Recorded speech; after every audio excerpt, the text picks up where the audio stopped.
আসসালামু আলাইকুম। স্নেহের শিক্ষার্থীবৃন্দ,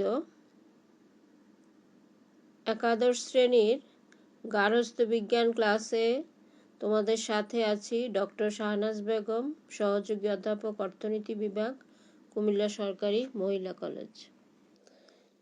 বিজয়ের মাস ডিসেম্বর, যার নেতৃত্বে আমাদের এই মহান বিজয় অর্জিত হয়েছে, সেই মহান নেতার প্রতি বিনম্র শ্রদ্ধা জানিয়ে আজকের ক্লাস শুরু করছি।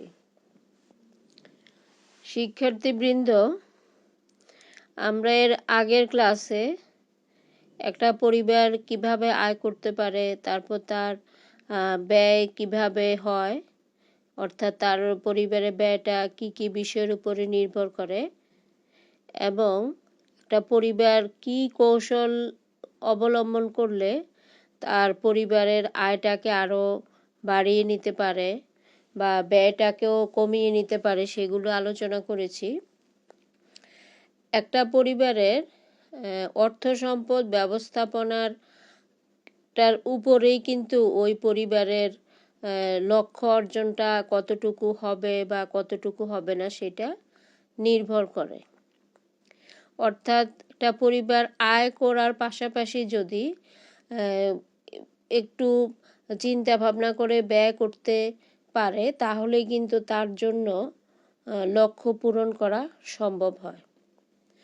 এখন এই পারিবারিক ব্যয় কিভাবে করতে হবে, সেটার জন্য কিছু কৌশল গৃহ ব্যবস্থাপককে নিতে হয়। এই কৌশলটার একটা সুন্দর নাম আছে, সেটা হলো বাজেট। তো আমরা আজকে আলোচনা করব বাজেট নিয়ে। বাজেট ফরাসি শব্দ বোগেটি থেকে এসেছে। এর অর্থ হচ্ছে আয় ও ব্যয়ের একটা আনুমানিক হিসাব। সেজন্য বাজেট বললে আমরা সহজভাবে যেটা বুঝি সেটা হলো আয় অনুযায়ী সম্ভাব্য ব্যয়ের একটা দলিল। অর্থাৎ নির্দিষ্ট সময়ে একটা নির্দিষ্ট পরিমাণ আয়ের কোনো পরিবার কোন কোন খাতে কত টাকা ব্যয় করবে, সেটা নির্ধারণ করা হয় বাজেটের মাধ্যমে। সেজন্য আমরা যদি সচেতনভাবে অর্থ ব্যয়ের যে একটা নির্দেশিকা, সেটাকেই বলা হচ্ছে বাজেট। বাজেটে দুইটা খাত থাকে, একটা হচ্ছে আয়ের খাত আর একটা হচ্ছে ব্যয়ের খাত। এই আয় ব্যয়ের দিক থেকে চিন্তা করলে বাজেটকে তিন ভাগে ভাগ করা যায়, যেমন সুষম বাজেট, উদ্বৃত্ত বাজেট, ঘাটতি বাজেট। যে বাজেটে আয় ও ব্যয়ের মধ্যে সমতা থাকে সেই বাজেটকে বলা হয় সুষম বাজেট। আর যদি আয় অপেক্ষা ব্যয় কম হয় তখন সেটাকে বলা হয় উদ্বৃত্ত বাজেট। আর যেই বাজেটে আয়ের তুলনায় ব্যয় বেশি হয় সেটাকে বলা হয় ঘাটতি বাজেট। পারিবারিক বাজেটের ক্ষেত্রে সাধারণত চেষ্টা করা হয় যাতে বাজেটটা সুষম হয়। আর উদ্বৃত্ত বাজেট যদি করা যায় তাহলে সেটা আরো ভালো, কারণ সেই ক্ষেত্রে ব্যয় যখন কম হবে তখন কিছুটা সঞ্চয়ের সুযোগ সেখানে থাকে। সময়ের দিক থেকে চিন্তা করে বাজেটকে দৈনিক, সাপ্তাহিক, মাসিক, বার্ষিক এভাবেও কিন্তু ভাগ করা যায়। শিক্ষার্থীবৃন্দ, এবার আমরা জানার চেষ্টা করব যদি বাজেট করা হয় তাহলে একটা পরিবার সেখান থেকে কি সুবিধা পেতে পারে। বাজেট পরিবারের আয় ও ব্যয়ের মধ্যে একটা সমতা রক্ষার চেষ্টা করে, কারণ যেহেতু পরিকল্পিতভাবে ব্যয় করা হয় সেজন্য একটা পরিবারের আয় যতটুকু সেভাবেই কিন্তু ব্যয়ের খাতগুলা নির্ধারণ করা হয় এবং কত টাকা ব্যয় করা হবে সেটাও কিন্তু ওভাবেই করা হয়।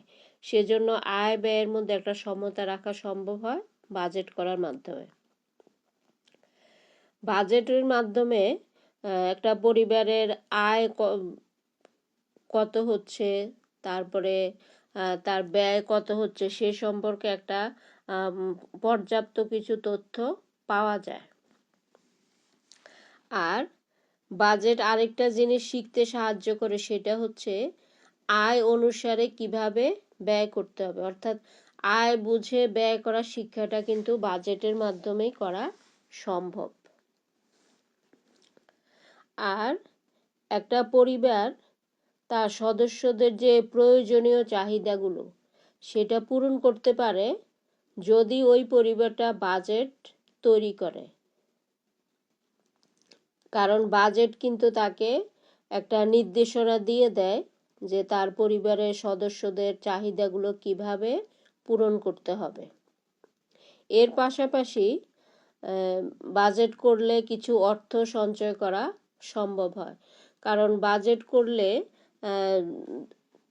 কোথায় কত ব্যয় হচ্ছে সেই সম্পর্কে যেহেতু একটা পরিষ্কার ধারণা পাওয়া যায়, সেজন্য সুবিধা মতো খরচটা কমিয়ে কিছু সঞ্চয় করারও ব্যবস্থা হয়ে যায়। তারপরে একটা পরিবারের মান ও মূল্যবোধকে বজায় রেখে কিভাবে সে লক্ষ্যে পৌঁছাতে পারবে সে সম্পর্কে বাজেট সাহায্য করে। কারণ পরিবারের মূল্যবোধ যদি হয় তাকে শিক্ষা গ্রহণ করার প্রতি বেশি গুরুত্ব দেওয়া, সেক্ষেত্রে ওই পরিবার কি করবে, প্রয়োজনে তার অন্যান্য খরচগুলোকে কমিয়ে হলেও লেখাপড়ার পিছনে বেশি টাকা ব্যয় করবে। তাহলে ওই পরিবারের ছেলেমেয়েরা লেখাপড়া করে ভবিষ্যৎ জীবনে প্রতিষ্ঠিত হওয়ার সুযোগ পাবে। শিক্ষার্থীবৃন্দ, বাজেটের কিছু সীমাবদ্ধতাও আছে। যেমন ধরো, মানুষের পছন্দ সবসময় একটা নির্দিষ্ট নিয়ম অনুযায়ী চলে না, কিন্তু যখনই তাকে বলা হয় যে বাজেটের মধ্যে খরচ করতে, তখন কিন্তু সে তার মনের ইচ্ছা মতো টাকা পয়সা খরচ করতে পারে না। অর্থাৎ তার নিজের যেই পছন্দ সেটাকে তাকে সীমিত করে ফেলতে হয় বাজেট অনুযায়ী চলার জন্য। আর একটা পরিবারের আয় যখন কম হবে তখন বাজেট কিন্তু তার সেই আয়টাকে বেশি করতে পারবে না। অর্থাৎ আয়ের পরিবর্তন করা কিন্তু বাজেটের মাধ্যমে সম্ভব না। এগুলো হচ্ছে বাজেটের সীমাবদ্ধতা। যখন বাজেট তৈরি করতে হবে সেক্ষেত্রে কতগুলো বিষয়কে বিবেচনায় আনতে হয়। যেমন প্রথমে যে কাজটা করতে হবে সেটা হচ্ছে পরিবারের সদস্যদের জন্য কি কি জিনিস প্রয়োজন তার একটা তালিকা তৈরি করতে হবে। তারপরে ওই দ্রব্যগুলার একটা মূল্য নির্ধারণ করে মোট মূল্য বের করতে হবে। এরপরে পরিবারের সদস্যদের মতামত নিতে হবে যে কোন কোন খাতে খরচ হবে, এ সম্পর্কে পরিবারের সদস্যদের মতামত নিতে হবে। তারপরে বাজেট করার সময় অবশ্যই একটা নির্দিষ্ট সময়ের জন্য বাজেট হবে। তারপরে এখানে একটা নির্দিষ্ট পরিমাণ আয়কে বিবেচনায় নিয়েই কিন্তু বাজেট করতে হবে। তারপরে বাজেট করার সময় খেয়াল রাখতে হবে যে এখান থেকে কিছুটা সঞ্চয় যাতে করা যায়। অর্থাৎ মোট যে আয়ের থেকে সঞ্চয়ের জন্য কিছু টাকা রেখেই কিন্তু অন্যান্য খরচের যেই খাতগুলো নির্ধারণ করতে হবে বা খরচের পরিমাণটাকে নির্ধারণ করতে হবে। তো এই বিষয়গুলা বিবেচনা করেই কিন্তু বাজেট তৈরি করতে হবে। এবার আমরা দেখি একটা পরিবারের বাজেটের মধ্যে সাধারণত কি কি খাতগুলো থাকে।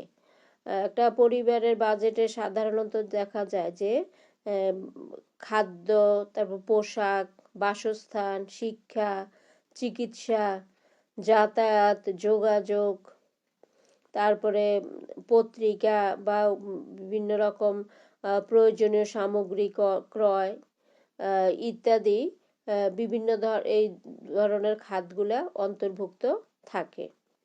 তারপর যদি পরিবার দান করার ইচ্ছা থাকে তাহলে সেই দানের টাকাটাও কিন্তু বাজেটের মধ্যে অন্তর্ভুক্ত রাখতে হবে।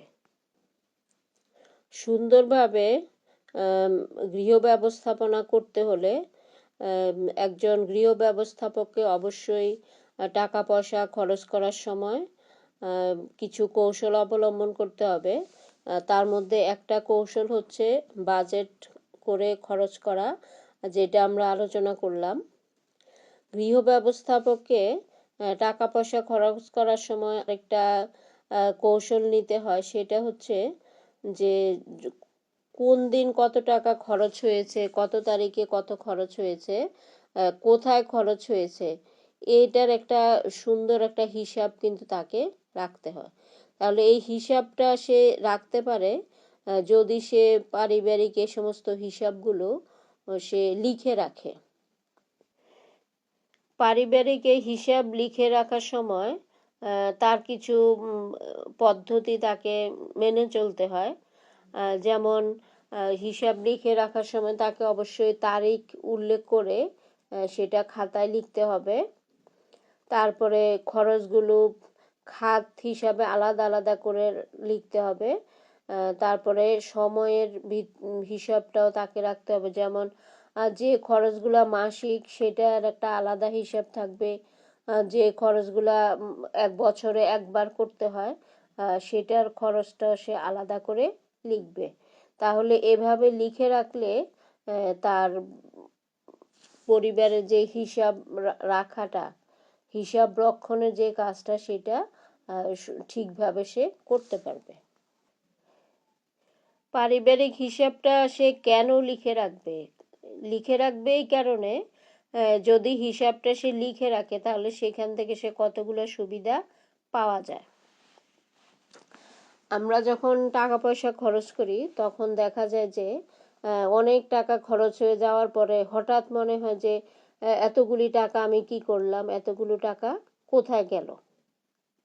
কিন্তু যদি সে লিখে রাখে তাহলে তার সুবিধা হলো যে সে কোথায় কত টাকা খরচ করেছে সেটার হিসাবটা তার কাছে থাকবে, এবং ভুলে যাবার যে একটা আশঙ্কা থাকে, টাকা খরচ করার পরে কোথায় খরচ হলো এটা ভুলে যাওয়ার একটা আশঙ্কা থাকে, সেটা কিন্তু আর থাকবে না, কারণ তার খাতার মধ্যে লেখা আছে সে কবে কত টাকা খরচ করেছে।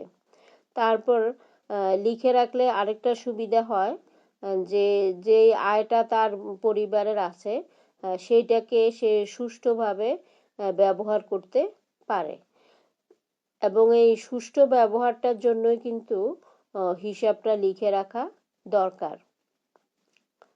তারপর হিসাব যখন সে লিখে রাখছে তখন তার পরিবারের জন্য সে যে মাসিক বাজেট করছে বা বার্ষিক যে বাজেট করছে তখন কিন্তু সে কিছু সুবিধা পায়।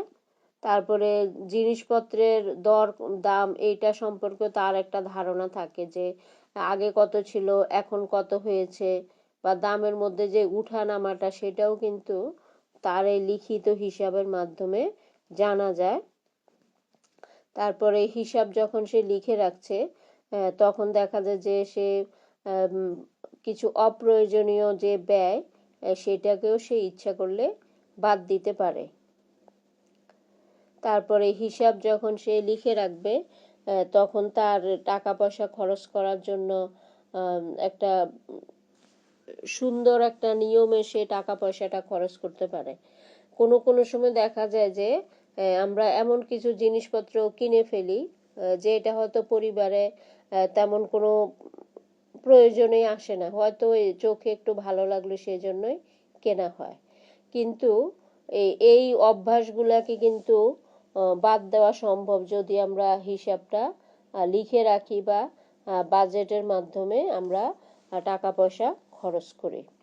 আশা করি তোমরা এই বিষয়গুলো বুঝতে পেরেছ যে কিভাবে টাকা পয়সা খরচ করলে আমরা সুন্দরভাবে সংসার পরিচালনা করতে পারবো, আমাদের প্রয়োজনীয় কাজগুলো আমরা করতে পারবো।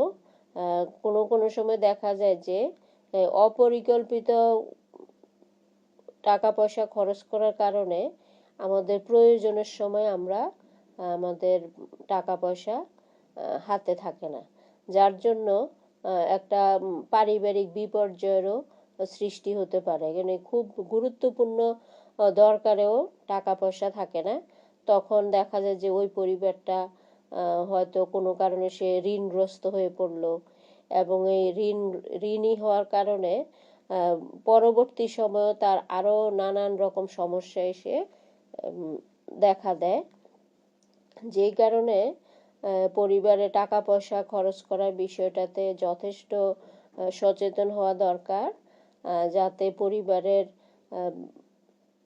কষ্টের যেই অর্জিত টাকা সেটা ঠিকভাবে খরচ হয়, পরিবারের সদস্যদের চাহিদাগুলো ঠিকভাবে পূরণ করা যায়।